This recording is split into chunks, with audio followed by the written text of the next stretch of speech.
नमस्कार, कैसे हैं आप लोग। उम्मीद करता हूं कि आप लोग बहुत बेहतर होंगे। जैसा कि आपको पता है कि एसएससी एमटीएस 2024 का ओवरऑल जो एग्जाम है वो आपका ओवर हो चुका है। तो ओवरऑल एग्जाम कैसा रहा, ओवरऑल एग्जाम का लेवल क्या रहा, उस पर बात करेंगे। उसके अलावा अभी तक जो आपका एग्जाम हुआ है उसमें easy shifts versus hard shifts आपकी कौन सी रही है। उसके अलावा नॉमिनेशन का किस तरीके से आपको बेनिफिट मिल सकता है।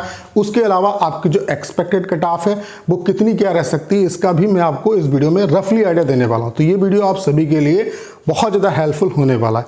तो चलिए स्टार्ट करते हैं। बाकी अगर आप एमटीएस के अलावा अगर आपका सीएचएसएल सीजीएल मेंस लगा हुआ है, उसके अलावा अगर आप एसएससी के किसी भी एग्जाम की प्रिपरेशन कर रहे हैं और आपने अभी तक मॉक टेस्ट परचेज नहीं किया है, तो टेक्स्ट बुक की तरफ से अभी आपके लिए सपनों की उड़ान नाम से सेल चल रही है, जो कि 14 तारीख से लेकर के 15 तारीख तक चलेगी। 15 तारीख रात 12 बजे तक ये सेल चलेगी। यहाँ पे अभी आपके लिए टेक्स्ट बुक का जो पास प्रो है उसका प्राइस मिनिमम चल रहा है। अभी जो पास प्रो की प्राइस है वो 439 रुपये है। उसमें भी अगर आप मेरा ये कोड PRAB12 यूज़ करेंगे तो आपको 12% का एक्स्ट्रा डिस्काउंट मिल जाएगा। अभी यहाँ पे क्या फीचर मिल रहे हैं आपको, जो अभी लेटेस्ट के एग्जाम आपके होने वाले हैं, जैसे कि एसएससी स्टेनो का एग्जाम, एसएससी जीडी का एग्जाम, उसके अलावा सीजीएल का Tier 2 होने वाला है। इसके लेटेस्ट आपको 306 प्रीवियस ईयर पेपर मिलेंगे। उसके अलावा आपके 3014 टोटल टेस्ट मिलेंगे। तो ये आपके लेटेस्ट जो पेपर है वो आपको मिल रहे हैं। उसके अलावा यहाँ पे 800 प्लस एग्जाम की आप प्रिपरेशन कर सकते हैं। उसके अलावा सबसे बड़ा बेनिफिट क्या यहाँ पे मिलता है आपको कि मैक्सिमम यूजर है। जब आप यहाँ पे मॉक टेस्ट दोगे तो आपको एक्चुअल आपकी जो रैंक है उसका पता चलेगा। तो आज ही पास प्रो परचेज करिए। ये ऑफर आपको सीमित टाइम के लिए मिल रहा है। 15 तारीख को ये ऑफर आपका बाइंड अप हो जाएगा। तो परचेज करने का जो लिंक है वो डिस्क्रिप्शन और कमेंट बॉक्स में पिन किया हुआ है, वहां से आप परचेज कर सकते हैं। तो चलिए स्टार्ट करते हैं। अगर हम ओवरऑल एग्जाम के लेवल की बात करें तो चूंकि आपको पता है कि यहाँ पे जो आपका सिंगल एक एग्जाम है और उसी के बेस पे आपको नौकरी मिलेगी। हवलदार वाले जो बच्चे हैं वो फिजिकल देंगे, फिजिकल का रिजल्ट आएगा, फिर देन आपकी फाइनल जो लिस्ट है वो आएगी, फाइनल रिजल्ट आएगा।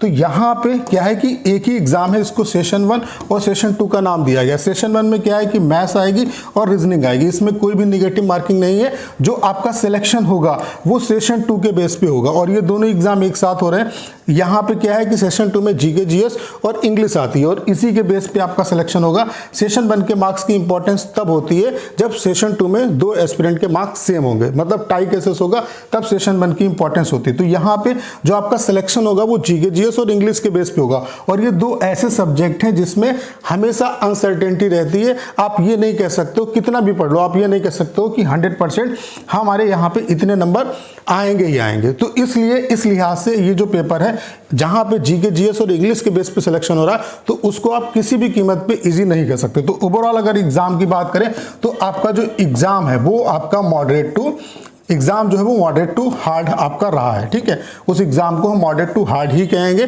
उसके अलावा अभी जब आंसर की आएगी तो डिटेल में सारी चीज़ों का हम लोग एनालिसिस करेंगे। बाकी जो स्टूडेंट ने रिव्यू दिया है उसके बेस पे मैं आपको ये डाटा दिखा रहा हूँ कि कौन कौन सी शिफ्ट आपकी हार्ड रही है। तो ये शिफ्ट आपकी हार्ड रही है। इसके अलावा जो शिफ्ट है वो थोड़ी सी इससे मतलब उनका डिफिकल्टी लेवल इससे थोड़ा सा कम होगा। बाकी ये स्टूडेंट ने ये रिव्यू दिया है। उसके अलावा ये डाटा वेरी भी कर सकता है, क्योंकि अभी जब आंसर की आएगी, देखो स्टूडेंट को तो हर स्टूडेंट को लगता है कि मेरी शिफ्ट जो है वो सबसे ज़्यादा हार्ड है, लेकिन जब आंसर की आएगी तो एक्चुअल जो डाटा है वो पता चलेगा। हो सकता है कि यहाँ पे जो शिफ्ट आपको हार्ड लग रही हो वो इजी में जाए, या जो आपको अभी यहाँ पे इसको कंसीडर नहीं किया वो शिफ्ट आपकी हार्ड हो। बाकी जो स्टूडेंट ने रिव्यू दिया है उसके बेस पे मैं आपको बता रहा हूँ। 1 अक्टूबर की थर्ड शिफ्ट भी आपकी हार्ड रही है, 8 अक्टूबर की फर्स्ट शिफ्ट ये भी आपकी हार्ड रही है, 9 अक्टूबर की सेकेंड शिफ्ट स्टूडेंट बता रहे हैं कि हार्ड रही है, 15 अक्टूबर की सेकेंड शिफ्ट ये भी आपकी हार्ड रही है, 1 अक्टूबर की फर्स्ट शिफ्ट ये भी आपकी हार्ड रही है, 14 अक्टूबर की सेकेंड जो शिफ्ट है ये भी आपकी हार्ड रही है, 14 अक्टूबर की जो थर्ड शिफ्ट है ये भी स्टूडेंट बता रहे हैं कि हार्ड रही है, 17 अक्टूबर की जो सेकेंड शिफ्ट है ये भी हार्ड रही है, 15 अक्टूबर की जो थर्ड शिफ्ट है ये भी आपकी हार्ड रही है। उसके अलावा 16 अक्टूबर की जो थर्ड शिफ्ट है ये भी आपकी हार्ड रही है, 9 अक्टूबर की जो थर्ड शिफ्ट है वो भी आपकी हार्ड रही है। उसके अलावा 23 अक्टूबर की जो फर्स्ट शिफ्ट है ये भी स्टूडेंट बता रहे हैं हार्ड रही है। ठीक है, बाकी अगर आपको लग रहा है कि आपकी शिफ्ट यहाँ पे हमने कंसीडर नहीं की तो बहुत ज़्यादा परेशान होने की जरूरत नहीं है।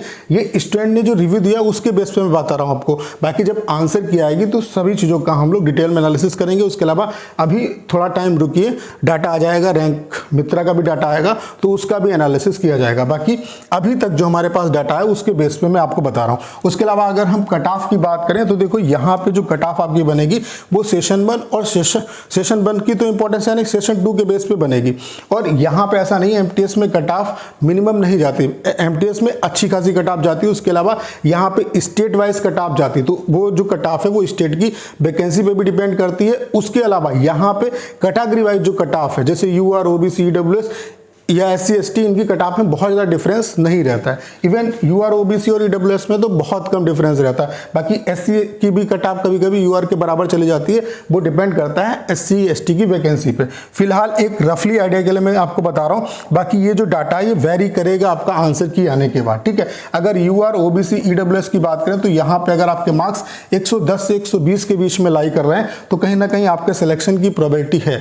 अगर यहाँ पे ऐसा नहीं है कि जिन बच्चों का मार्क्स 100 बनना उनका सिलेक्शन नहीं होगा, ऐसा बिल्कुल भी नहीं। अगर आपके 100 मार्क्स भी बनने हैं और आफ्टर नॉर्मलाइजेशन आपका स्कोर 125 या उससे ऊपर चला जाता है, तब भी आपके सिलेक्शन के चांसेस रहेंगे। तो वो डिपेंड करेगा कि आपकी शिफ्ट कौन सी थी, ठीक है। तो यहाँ पे आप 110 मैंने लिखा है, आप 105 या 100 भी कंसीडर कर सकते हो, यानी कि 100 से ऊपर जिन बच्चों के मार्क्स हैं उनके सिलेक्शन की प्रोबेबिलिटी बहुत ज़्यादा है, ठीक है। उसके अलावा एससी एसटी की अगर हम बात करें तो 105 से 115 के बीच में अगर आपके मार्क्स आ रहे हैं तो कहीं ना कहीं सिलेक्शन की बहुत ज़्यादा प्रोबेबिलिटी है। वही चीज़ यहाँ पे भी अप्लाई होती है कि ऐसा नहीं है कि जिसके 95 या 100 मार्क्स बनने हैं उसका सिलेक्शन नहीं होगा, बिल्कुल होगा। अगर आफ्टर नॉर्मलाइजेशन आपका स्कोर 120 से ऊपर जाता है तो सिलेक्शन की पॉसिबिलिटी रहेगी। तो यहाँ पे आप मोटा मोटी ये समझो कि यूआर, ओबीसी और ईडब्ल्यूएस में अगर आफ्टर नॉर्मलाइजेशन आप 125 या उससे ऊपर जा रहे हो तो सिलेक्शन होने के पूरे चांसेस हैं। वहीं एससी एसटी में अगर आफ्टर नॉर्मलाइजेशन आपका राय स्कोर कितना भी हो, आफ्टर नॉर्मलाइजेशन अगर आप 120 या उससे ऊपर जा रहे हो तो आपके सिलेक्शन की पूरी प्रोबेबिलिटी है।